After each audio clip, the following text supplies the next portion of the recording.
Welcome to I'm Your Target Demographic and welcome to Word Up. Today we are talking about character classes. Now these classes that we're about to talk about might be video games, it might be RPGs, it might be board games. These are just classes that you tend to see. You can even see them in things like movies. That these are the archetypes that people tend to fall into. We're only going to talk about 5, but there's definitely more than that, and there's places where they cross and intersect, but we're just going to cover the big ones. So let's start with the first class that you're going to see in almost every game where this class is involved, and that is the tank.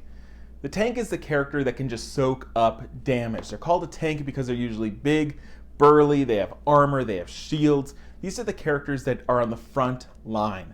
They maybe don't pack a huge punch, maybe they're not meant on offense, but they're meant on defense. That they are going to plant and they're just going to defend.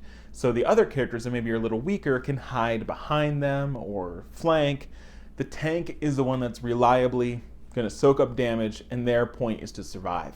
In most games, this might be something like a knight or a paladin, or in the game Overwatch, it's a character like Reinhardt. Now, on the total opposite spectrum of the tank is what we call the glass cannon.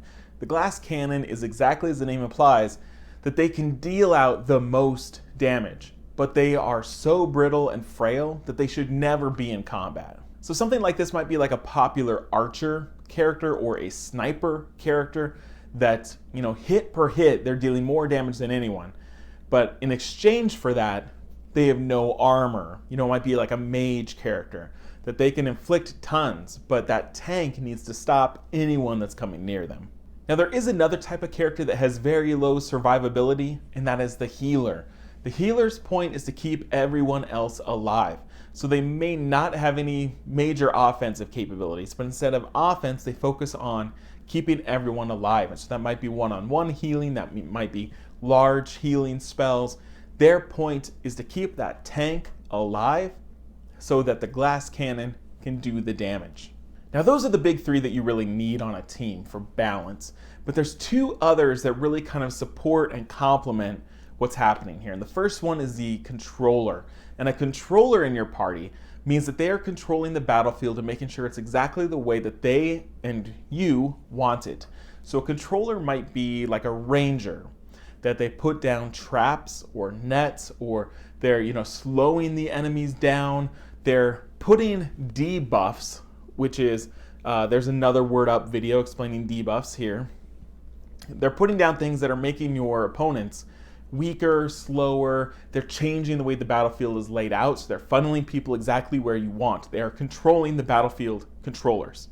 Now, on the opposite end of controller, that's very much focused on the opponents, you have a support character, which is basically making sure that your teammates are constantly buffed, which is the opposite of debuff. You can learn about buff right here. So they are putting down things like they're making your team faster, they're making them stronger, they're giving them shields, they're putting out things to support your team and make them better, because if the tank is stronger, they're going to survive longer. If the glass cannon can put out more damage, the game is going to be over quicker.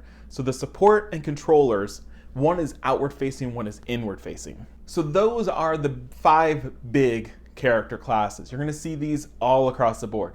So I want you to try to name some down in the description. So I want you to take the 5 and maybe list examples where you've seen them. What games do you play and how do you see these classes playing out?